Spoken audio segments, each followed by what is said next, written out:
Assalamualaikum warahmatullahi wabarakatuh. Waalaikumsalam warahmatullahi wabarakatuh. Ini Pak Ustadz ya. Yang itu 10 hari berturut-turut. Bagaimana kalau karena kami wanita sibuk kan? Mana masuk cucung. Nah, itu kan. Jadi ini Pak Ustadz.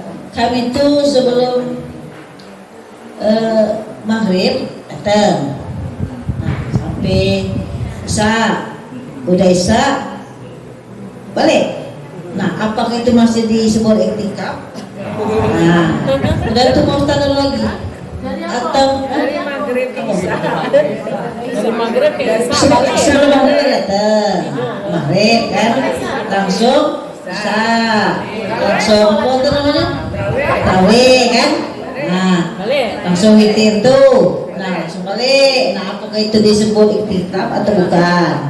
Udah tuh Pak Ustaz, adakah iktikaf itu selalu diniatkan tiap hari atau cukup sekali? Nah, cuma itu Pak Ustaz. Ini bahasannya keitikaf kalau ya. Ya baik, nah cak mana Ustaz kalau seandainya berangkat ke masjid itu sebelum maghrib, anggaplah sholat maghrib, nunggu Isya, habis Isya tarawih balik, apakah itu termasuk itikaf? Kalau dari segi makna itikaf, tentu itu tidak masuk. Nah, ya. Kalau makna itikafnya, karena itikaf itu satu hari penuh. Nah, tapi ada para ulama yang membolehkan niat itikaf walau sebentar. Nah, itu ya. Tentu dalam segi pahalanya berbeda pasti antara orang yang hanya sebentar berdiam diri di dalam masjid dengan orang yang beritikaf satu hari penuh itu. Nah, kami juga pernah dengar ada seorang ustadz yang menjelaskan bahwa setiap kali kita datang ke masjid maka berniatlah untuk itikaf katanya ya. Karena walaupun seberapa lama kita di dalam masjid lalu berniat untuk itikaf, insya Allah kita pulang membawa pahala itikaf. Tentu namanya lama dengan sebentar itu berbeda, itu Bu ya. Tapi kalau kita balik-balik dalam makna dari itikaf secara umum, maka sesungguhnya itu tidak termasuk itikaf. Itu Bu ya. Apalagi tadi?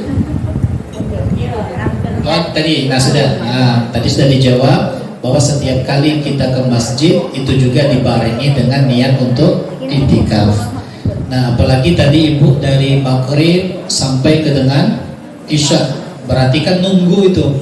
Nah, nunggu dari satu sholat ke sholat yang lainnya itu ada pahala yang lainnya juga, yaitu pahala menunggu sholat. Makanya di antara orang yang didoakan oleh malaikat adalah orang yang menunggu sholat berikutnya. Jadi kalau ini jadi kebiasaan bagus Bu. Ya, kami di masjid itu adalah bapak-bapak memanglah tua. Barangkali dia suka pulang nak balik lagi, nak pergi lagi. Tetapi yang ala kulihal ini niat dia bahwa ternyata orang yang dari maghrib lalu dia tidak balik lagi, tapi dia tunggu sampai Isya dengan melakukan berbagai ibadah, maka selama dia nunggu itu dia didoakan oleh malaikat. Masya Allah Bu. Kalau didoakan oleh malaikat kira-kira dikabulkan oleh Allah? Pasti, ya kan?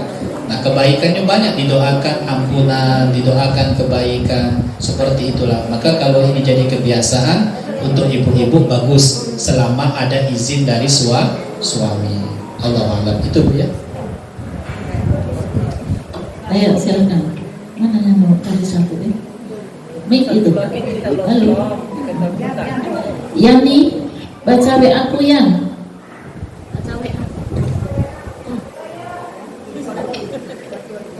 Oh, bukan bertanya.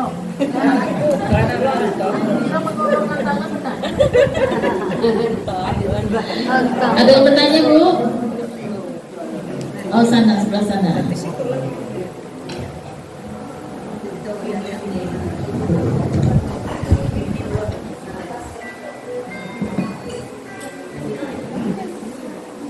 Assalamualaikum warahmatullahi wabarakatuh. Kami mau nanya Pak, sebelum bulan Ramadan itu kan kami sudah mengaji dapat 26 juz. Nah, sesudah Ramadan itu kami dari awal mengaji dalam baru dapat 6 hari itu Pak ya, kami sudah mendapat 20 juz Pak ya. Nah, pas 9 hari itu kami sudah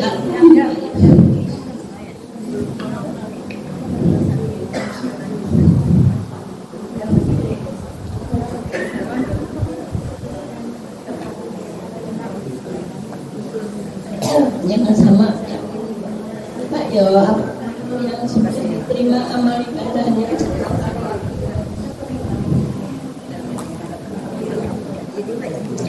Dan sudah itu Pak ya, kami lanjutkan yang 26 juz itu kami selesaikan tanggal 17 selesai, tanggal 18 hari kami meninggal Pak.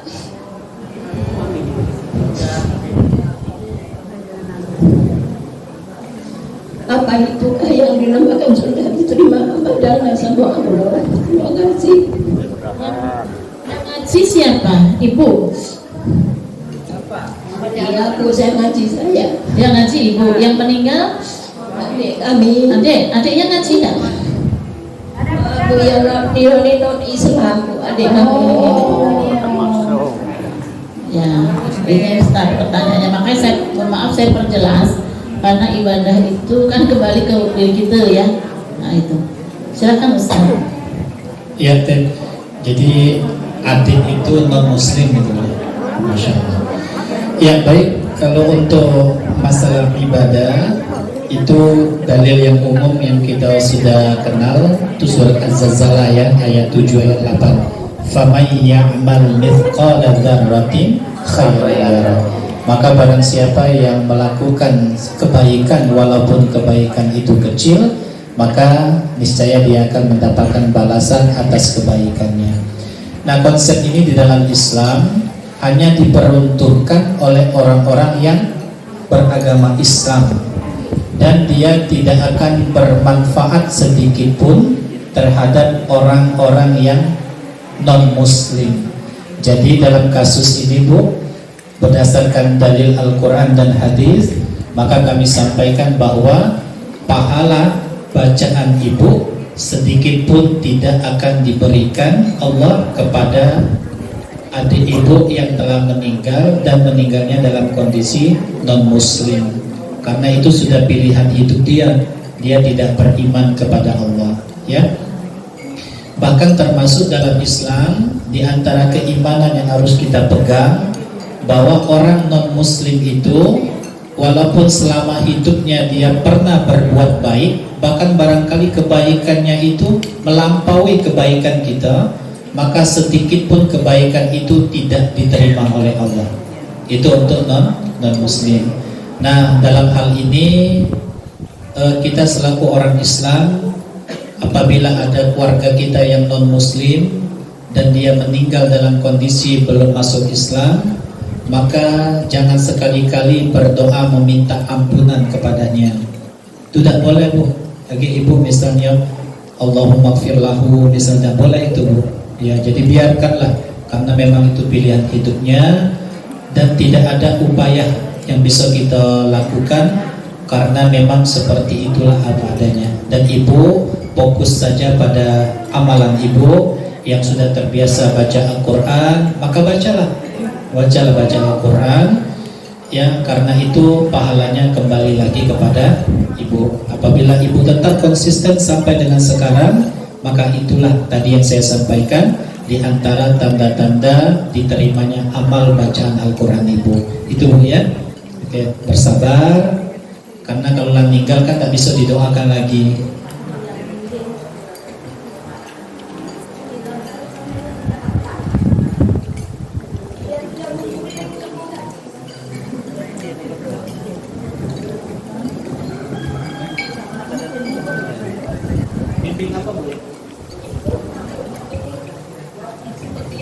Bimbing kami, datang kami Al-Quran. Ya, alhamdulillah. Itu yang tadi kami sampaikan, Bu. Berarti insya Allah Ibu dapat yang namanya thamaratul amal tadi, buah amal berupa ketenangan hati, ketenangan jiwa, sehingga nikmat ketika baca Quran. Baru berjalan 9 hari sudah selesai khatam. Nah, itulah yang saya maksudkan tadi. Orang akan berlama-lama beramal ibadah kalau dia mendapatkan nikmat dalam ibadahnya. Mudah-mudahan Allah berikan Ibu keistiqomahan dan semoga amal ibadah kita diterima Allah. Itu Bu ya, insya Allah. Jadi Bu, luar biasa ya. Jadi syukuri kenikmatan ini karena tidak semua kita mendapat itu ya. Ketika itu sampai kepada kita, syukuri dan istiqomah. Jadi berasik-asik beribadah itu namanya. Bersenang-senang dan artinya apa? Kalau ngaji ketagihan, mau berhenti sayang, mau berhenti sayang. Itu nagih sudah. Jadi berlama-lama beribadah, nah itu tadi yang disebut dengan buah tadi ya, seperti buah kebaikan. Ada lagi Bu? Yang lain? Ya, silakan.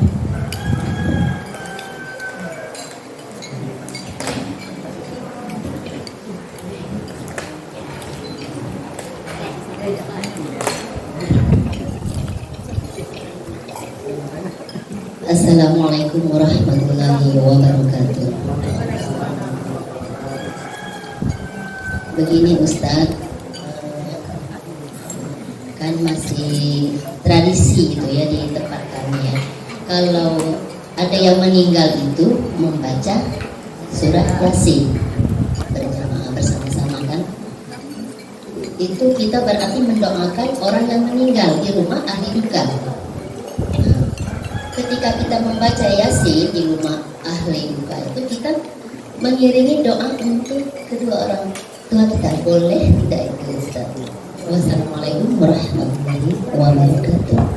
Waalaikumsalam warahmatullahi wabarakatuh. Baik, saya fokusnya yang doa saja Bu ya. Soal baca Yasinnya ya itu tidak usah dibahas ya. Baik.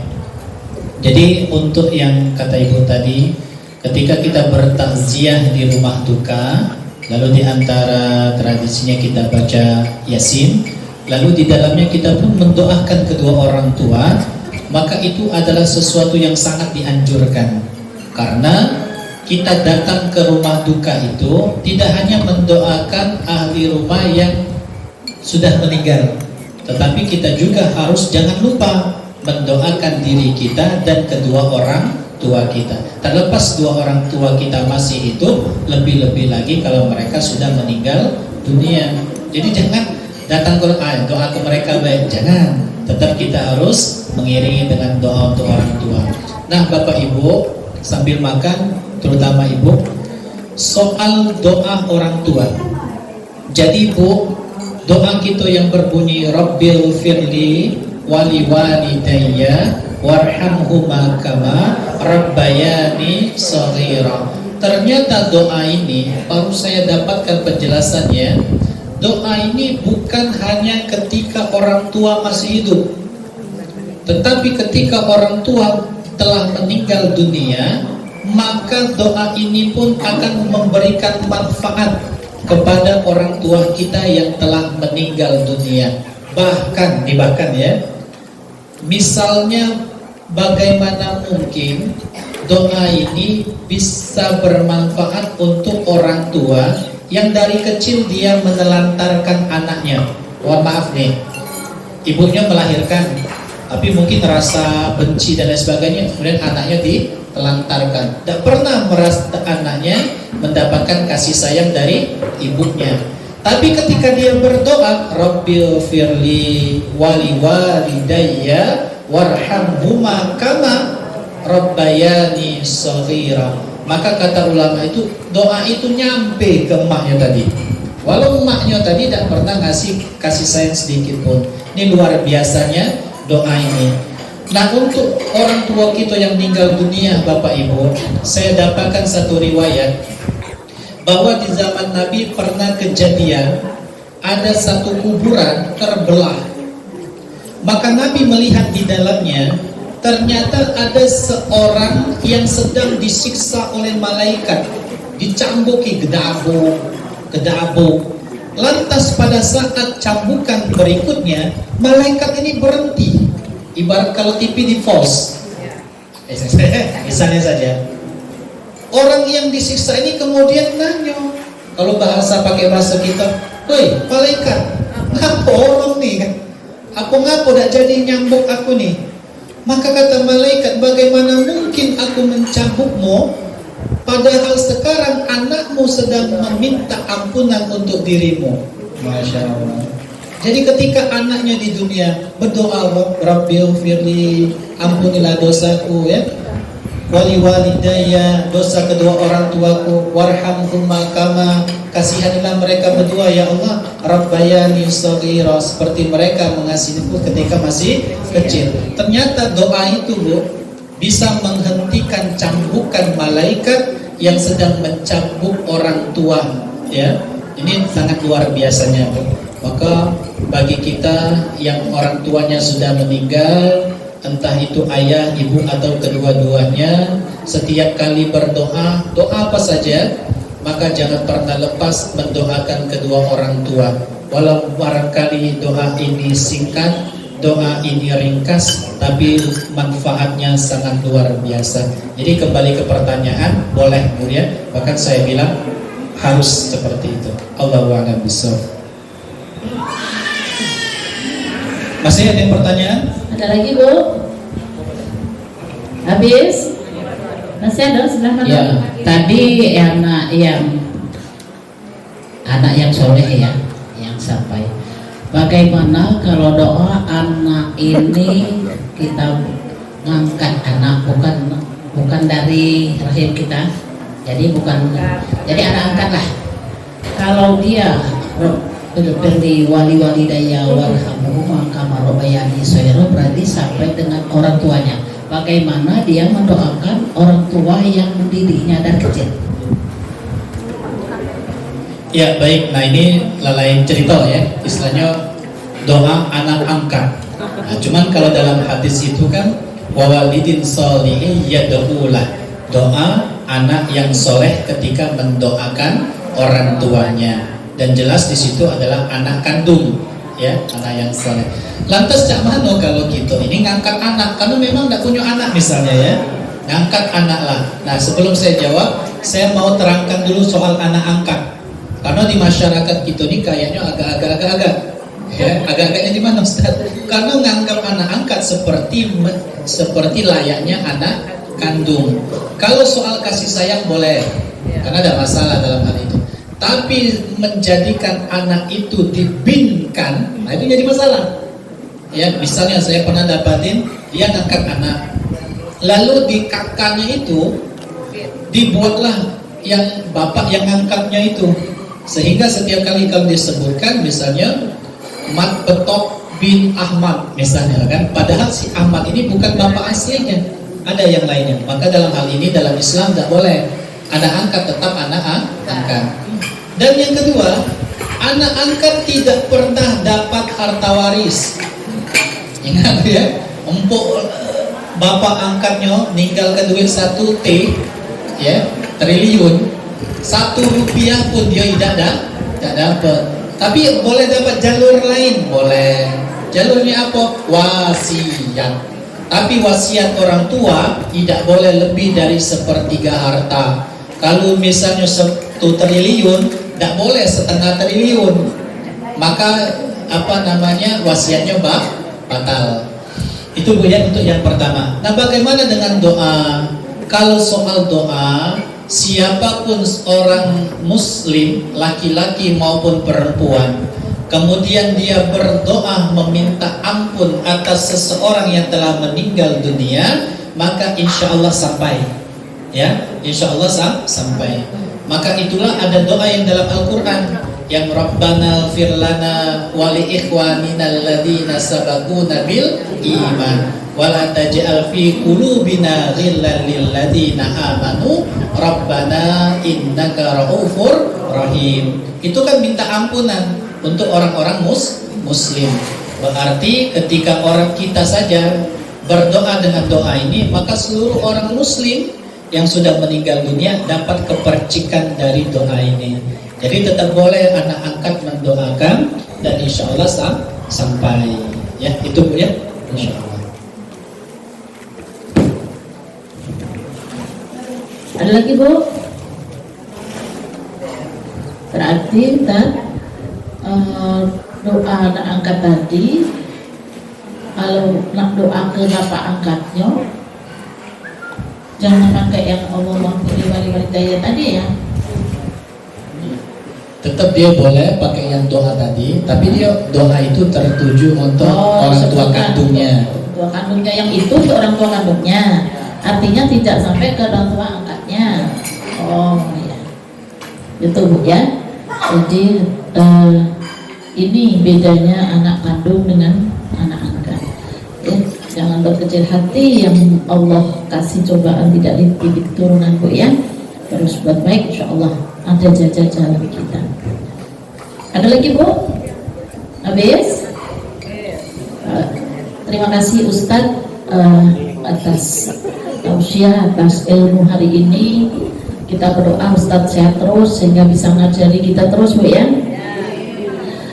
Terima kasih Mas Marno, terima kasih Bu Jasna, terima kasih semua yang sudah hadir.